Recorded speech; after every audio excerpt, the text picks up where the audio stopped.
world confusing, congested? Are you just trying to find your way? There must be a light at the end of this tunnel. Well, there's a way to find your calling, to find that job you want and deserve, when someone will come up to you and say, "You're hired."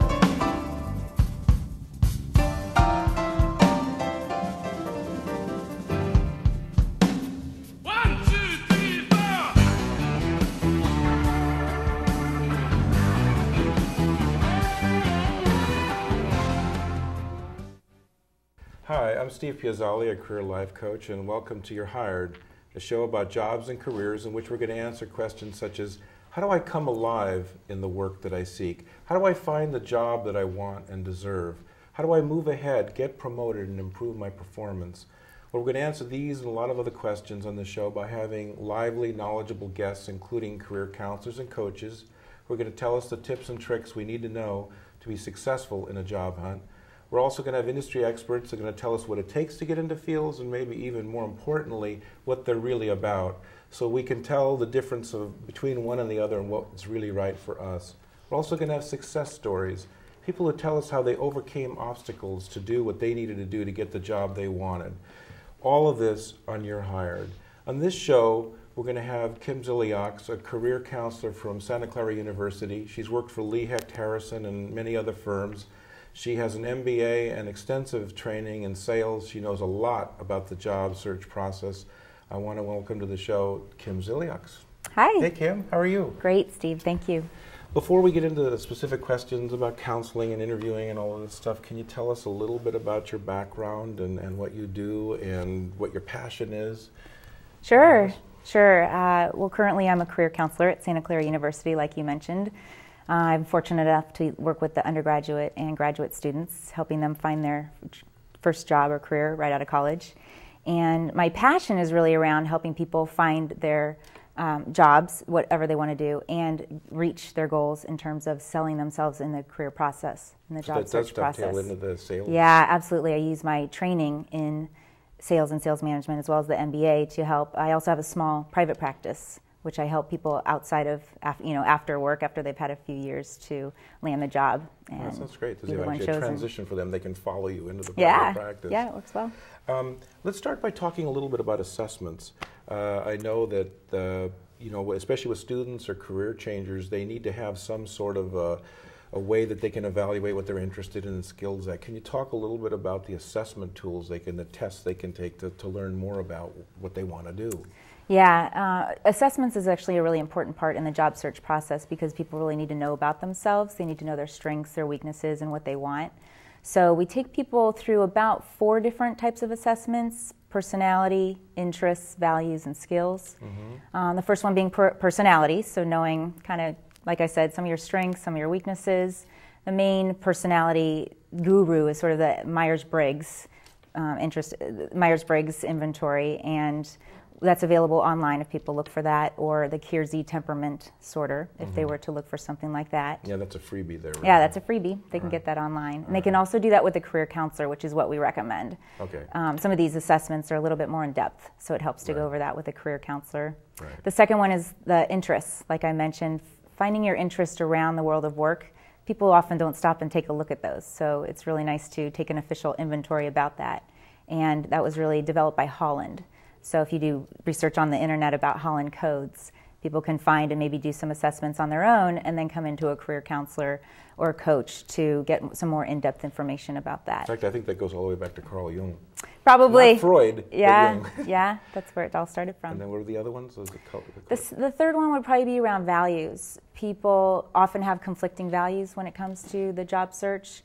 So they might think that they want to work in a nonprofit, let's say, to really contribute to people, and yet they still want to make a lot of money. So sometimes those are conflicting. Mm-hmm. So it's really good. I have card sorts that I use with people with about 100 different values on them that I have people rank, order, and finally we get down to about the top 10 values that are of interest to them and that they really need to keep in mind in the job search. Is really revealing to them. So do you think these are really valuable, tried and true, or a supplement, or pretty valuable? What do you think? Pretty valuable. I think a lot of people are either coming from maybe what their parents told them to do or what they always thought they should do, or and they might not even understand what it is that they truly want to do for themselves, what they're passionate about.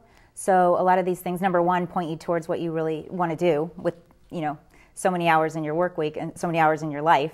And for the second reason, in the interview process, it's really important to be on top of who you are and what you want to accomplish. So, and I've noticed in my own private practice that people sometimes are fighting against type. They're actually in a job that does not match their background, and so there's like a chronic dissatisfaction. Yes. So I second that it's really valuable. Let me ask you something else. Once the person has an idea of where maybe there might be a fit or an interest, let's say it's medicine or nonprofit or something, how do you get them to narrow it down or to do some sort of research to get an idea, a clearer idea? Now, what am I going to do? I'm interested in medicine or a nonprofit or high tech, but gosh, there's so many jobs. What do you encourage them to do? Yeah, that's great actually, because the career search process is, I kind of look at it like a diamond actually, with getting a lot of ideas and then starting to narrow it down a little bit. One of the main things that they can do is to research on the internet, of course, as much as they can about different careers. There's a dictionary of occupational codes that they can look up. There's a website called ONET, O-N-E-T, and they can look at that in terms of different careers and more research. And of course, in most libraries, you can find these books. Yeah, I was just going to say, yeah. Yeah, and also college universities will have many of those books as well. And then probably more importantly is really talk to people in the different careers. So do what we call informational interviews. If you think you want to be a doctor, find a doctor to talk to and ask him about his job. Ask him or her about what they do on a daily basis. What are the pros, the cons, the challenges? That's really the next best step to actually doing the job, is to talk to someone that's currently doing it. How do you encourage them? I know a lot of people, especially technical people, they're a little bit afraid to break the ice and call somebody. Are there subtle ways or any way you can encourage them to take that step and call somebody up or network with somebody so that they can actually ask these questions and not be too intimidated by the phone call or the email? Or I think it is tough for people that wouldn't naturally do that. I think belonging to organizations, so they need to find professional organizations that are maybe in the engineering field or in the technical field that they're interested in. They really could talk to their friends, people that, their close group of friends, and let them know that they want to find someone that's doing the job that they're interested in. And the network of people we know is so huge, the whole 6 degrees of separation. Yeah. And once you really start to get the word out about what you want, you find that most people want to help you out with that, and somebody knows someone that they could talk to. Yeah, in fact, there's all kinds of groups like Friendster, except work-related ones. I think Linkus and things like that, where people are referring like 3 or 4 other people that they're willing for you to contact as your contact, which would further expand that kind of connection, right? Yeah.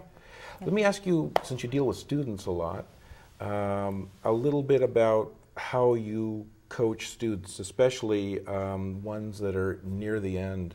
Or either way, you could tell us either one, either like seniors who are just about to get jobs, or let's say sophomores who have a couple years to go. In this job market, employers want experience so much, and here they're coming ready to go. They're willing to take the lower wage. What do you say to them when they come in and they're worried about the job market, or Well, first of all, obviously it's better to get started early. So we target a lot of freshmen and sophomores to bring them into the Career Center and have them start working on what they might want to do and get experience. So internships are really important in either the summer or during school.